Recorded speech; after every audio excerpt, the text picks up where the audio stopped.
Après 3 décennies de régime autoritaire, le Soudan amorce un nouveau pan de son histoire avec une nouvelle équipe gouvernementale pleine d'ambition. Elle se donne 200 jours pour donner un nouveau souffle à l'économie soudanaise.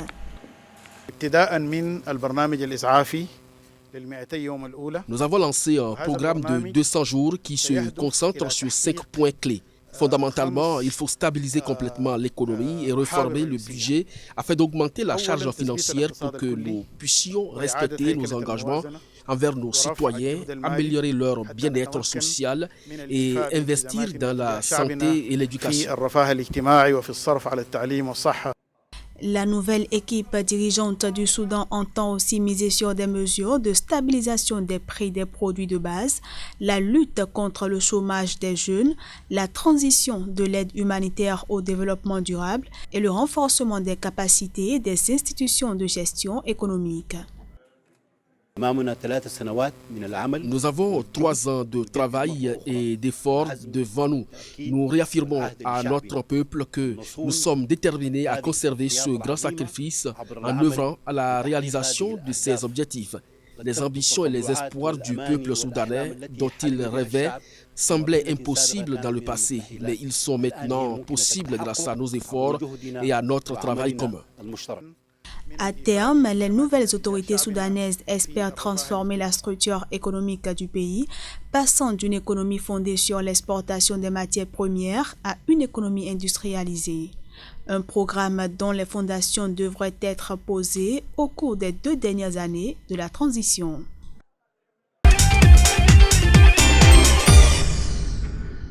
Avec 1,45 milliard de transactions financières réalisées en 2018 via la téléphonie mobile, le Ghana affiche une performance en hausse de 48,18% par rapport à celle enregistrée en 2017. Le volume des transactions de 2018 est par ailleurs 6,4 fois supérieur à celui de 2015, ce qui traduit une progression maintenue de l'activité du mobile money dans le pays. Pourtant, la croissance du volume des transactions semble s'essouffler progressivement. En 2016, la hausse des volumes était de 107% avant de chuter à 78,4% au terme de l'année 2017. De même, la croissance de la valeur des transactions est au ralenti. En effet, les 223,2 milliards de crédits ghanéens échangés par mobile money en 2018 représentent certes 6 fois le montant de 2015, mais la croissance de cette valeur est partie de 121,5% en 2016 avant de redescendre à 98,5% à fin 2017 et à 43,2% au cours de l'année 2018. Au total, 3 opérateurs de téléphonie se partagent le marché du mobile money au Ghana, un secteur présenté comme un futur relais de croissance pour les opérateurs de mobile en Afrique qui doivent faire face à une baisse des revenus des appels. Le secteur tire son avantage en termes de marché du fait que les téléphones sont devenus le moyen le plus rapide de connecter des Africains vivant dans les zones reculées à des plateformes et autres moyens de paiement.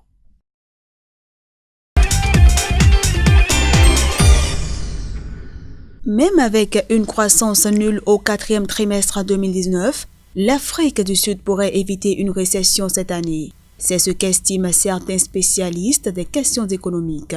Ces derniers tablent sur la progression que le produit intérieur brut sud-africain a enregistré au 2e trimestre 2019.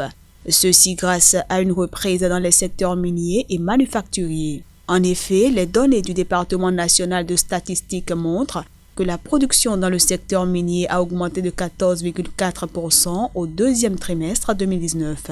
Dans le secteur manufacturier, la production a augmenté de 2,1% après une baisse de 8,8% au cours du premier trimestre.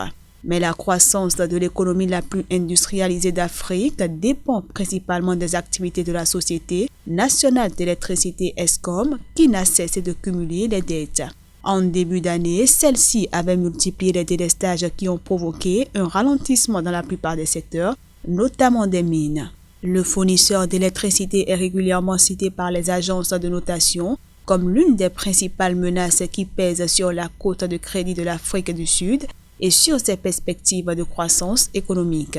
Pourtant, le gouvernement de Cyril Ramaphosa avait annoncé précédemment qu'il accorderait à ESCOM 59 milliards de rand d'aide supplémentaire au cours des 2 prochaines années, en plus de renflouement déjà promis de 230 milliards de rand répartis sur la prochaine décennie.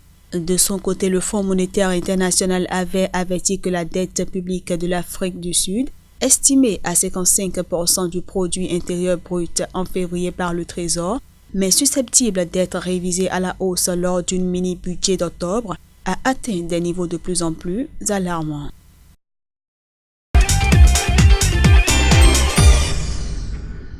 L'Égypte a choisi de se conformer aux exigences du Fonds monétaire international afin de redémarrer l'économie. Le pays a proposé un projet de loi visant une baisse à 5,15 milliards de dollars au cours de l'exercice 2018-2019 sur les subventions de carburant, soit 2,16 milliards de dollars de moins que l'année dernière. Cette nouvelle décision intervient après que le gouvernement égyptien ait procédé en juin 2018 à une hausse de 50% sur les prix des carburants, suivie d'une hausse de 30% en juillet 2019. Une décision engagée dans le cadre d'un programme de réforme économique soutenu par le Fonds monétaire international. En effet, l'Égypte se remet de la crise économique survenue au lendemain de la révolution de 2011, en bénéficiant notamment de l'appui du Fonds monétaire international qui impose ces conditions. En novembre 2016, le pays avait obtenu un plan de soutien de 12 milliards de dollars de l'institution de Bretton Woods qui considère ces mesures comme un moyen de pousser les Égyptiens à une utilisation plus rationnelle de l'énergie, mais aussi de permettre des investissements dans les secteurs stratégiques, notamment l'éducation et la santé. Les réformes imposées par le Fonds monétaire international ont également favorisé la dévaluation de la livre, qui depuis 2016 a perdu près de 50% de sa valeur par rapport au dollar.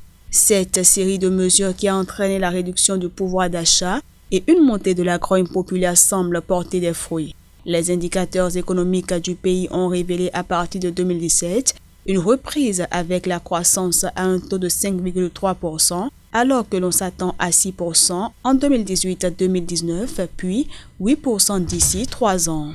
Une performance qui a permis la création d'environ 4 millions d'emplois.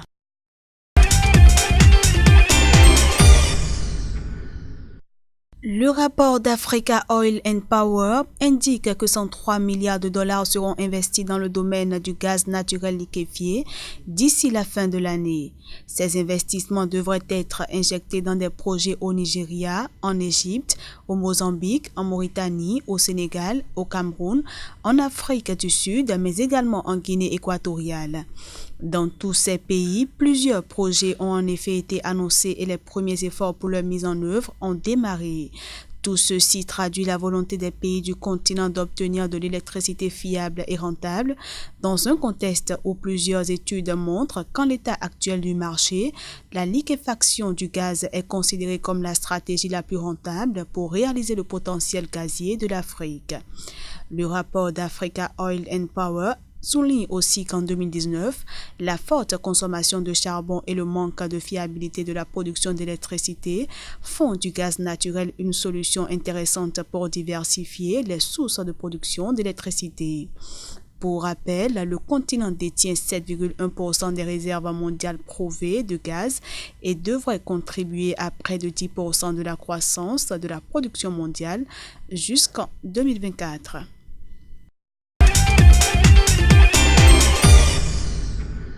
20 milliards de dollars. Ainsi s'évaluent les échanges commerciaux entre l'Afrique et la Russie pour le compte de l'année 2018. Ce montant correspond à une hausse de 17,2% par rapport au volume des échanges commerciaux de 2017 entre les deux parties. Les exportations russes vers le continent noir ont atteint 17,5 milliards de dollars, tandis que les exportations africaines vers la Russie se sont chiffrées à 2,9 milliards de dollars. L'Afrique du Sud, l'Algérie, l'Égypte, le Kenya, la Côte d'Ivoire, le Maroc, le Nigeria, le Soudan, la Tunisie et le Sénégal ont été les principaux partenaires commerciaux de Moscou sur le continent africain en 2018. Ces pays ont principalement exporté vers Moscou des produits alimentaires, des matières premières agricoles, des textiles, des chaussures, des voitures, des équipements, des véhicules de transport et les produits minéraux. Quant aux importations africaines en provenance de la Russie, elles se sont concentrées autour des équipements, véhicules de transport, produits alimentaires, matières premières agricoles, produits minéraux, métaux et dérivés. L'augmentation des échanges commerciaux entre l'Afrique et la Russie s'inscrit dans le cadre de la stratégie de Moscou visant à renforcer sa présence sur un continent qui n'est redevenu une priorité pour la diplomatie russe que depuis le début des années 2000. Cependant, ce montant reste largement en dessous des chiffres du commerce entre l'Afrique et la Chine, principal partenaire du continent. En effet, en 2017, par exemple, l'Empire du Milieu a échangé 170 milliards de dollars de marchandises avec des pays africains, soit 8,5 fois plus que les échanges Russie-Afrique de 2018. Le pays de Vladimir Poutine reste cependant bien décidé à devenir un allié de choix pour les États africains, notamment en s'appuyant sur les investissements de ces grandes entreprises.